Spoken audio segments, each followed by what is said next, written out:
end, you're an anti-Zionist.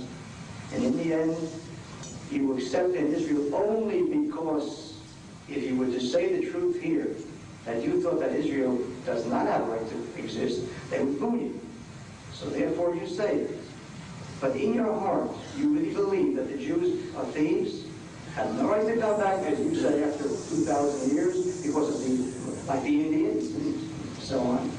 And so you make up this story that, despite the fact that there really is no right, there is no legal right, but you can't turn back history. If the Arabs will try to turn it back, you will defend that too.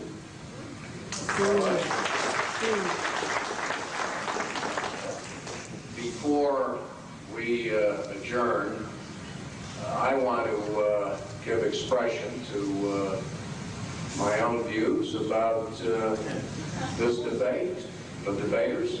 I'd say it has been robust. And I want to thank both of them in behalf of this interested, acutely aware, and mannerly audience for giving us the full measure of each of his respective views. And counting at the bell, I want to thank Linda for being so visible, Fred Monarch, and the membership of the Jewish Idea, who have spent a good deal of time and effort, without, I must say, much visible help from the rest of our Jewish community, in putting together a program which has generated heat. It's also generated light. Summing up for 5 minutes, Rabbi Kahane first, and then Mr. McCloskey, and then we will adjourn. Rabbi? What can one say in 5 minutes?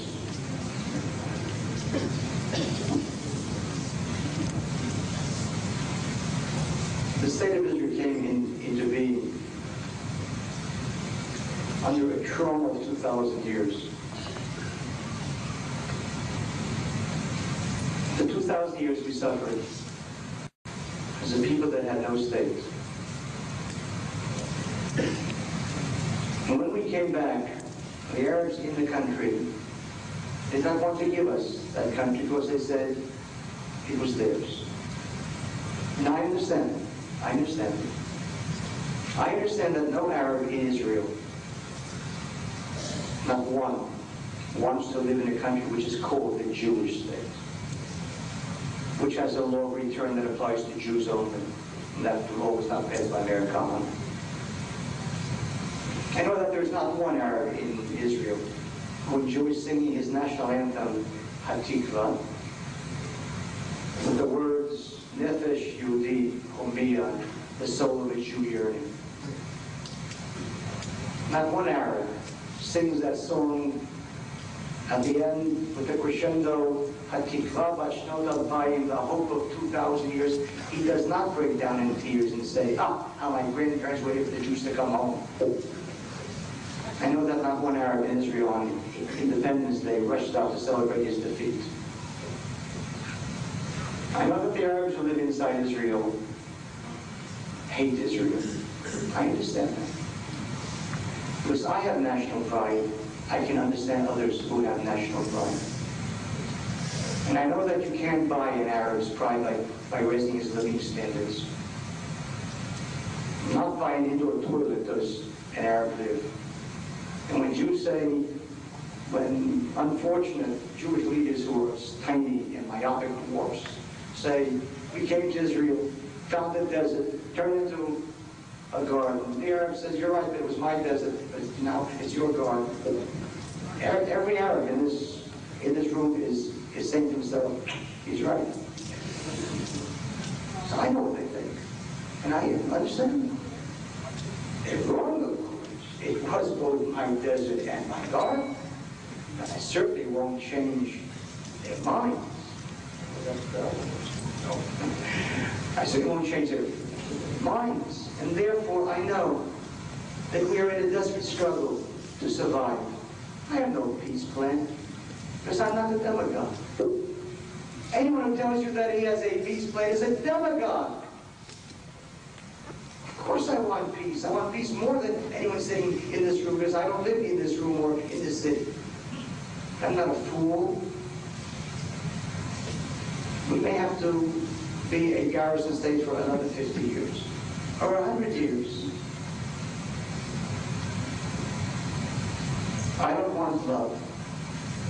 I'm sick and tired of wanting the world's love. They love us after every Holocaust. They give us plaques and monuments after Auschwitz. Jimmy Carter gives us a Holocaust commission for Elie Wiesel to play with. I'm tired of Kaddish, tired of short sights. I don't want love, I want respect.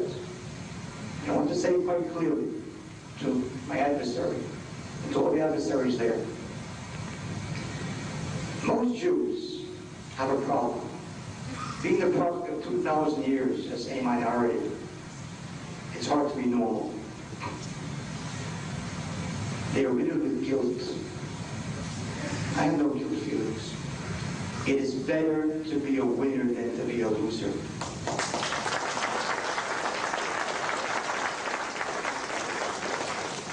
And it is better to live than to die. And it's better to have a state of Israel that is hated by the whole world than an Auschwitz that's loved by it.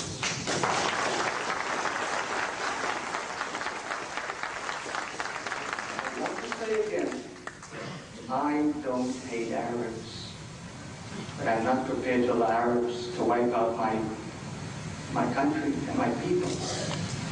I wish them well in any one of their 22 countries.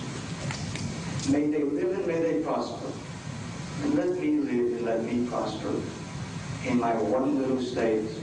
And let it be as small as it is now. But the main thing is, let us indeed have peace.